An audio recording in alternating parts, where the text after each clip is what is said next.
Hi, I'm Derek Blankenship, and this is me talking about artists. Part 1 of probably 1.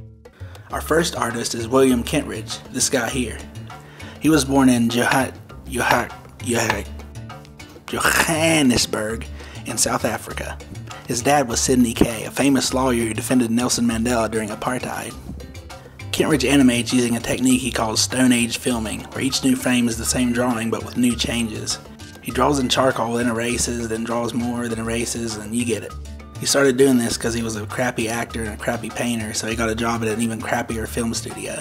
The studio was so incomprehensibly horrible at carrying out its only reason for existence, it actually inspired Kentridge to look closely at imperfection in art. He got the idea of taking pictures of his drawings as he drew them so he could show the process, like this. But he got bored, so he started changing even the finished drawings. That's what makes this guy unique. So is it any good? Well, let's just say that a bunch of his prints were stolen from a museum in 2011 by a diversion and sleight of hand. That's right, evil magicians stole his work. He's that good. Oh, he also has a bunch of awards. So what's it all about? What inspires Johannesburg's charcoal prodigy to make these powerful short films? Well, nothing really. Dreams, I guess?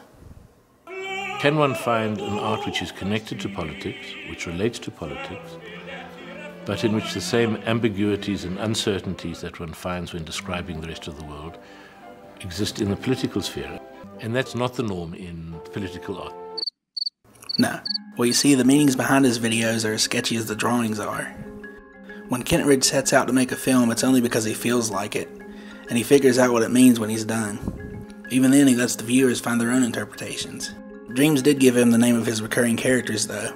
Soho Eckstein, a power-hungry businessman, and Felix Teitelbaum, a whimsical, always naked guy who looks like the artist. You might say they represent two sides of Kentridge's personality. Soho Eckstein's constant domination of nature mirrors the harm people do to the environment. Oh, and remember that apartheid thing I mentioned? William Kentridge sure does. The injustice of racial mistreatment of black Africans, who by the way more than outnumber the whites, still haunts him and shows up in nearly every animation he's made, like Felix in Exile, in which Felix Teitelbaum interacts with a black African woman whose death symbolizes the general cruelty. So even though most of his animation is pretty depressing, a lot of Kentridge's artwork is inspiring or even funny. He interviews himself, mixes live action stop motion with traditional, does whatever this is, and gets to make messes like this. He's just a pretty cool guy overall who realized he could make a living doing what he likes after being told for years he had to be like everybody else.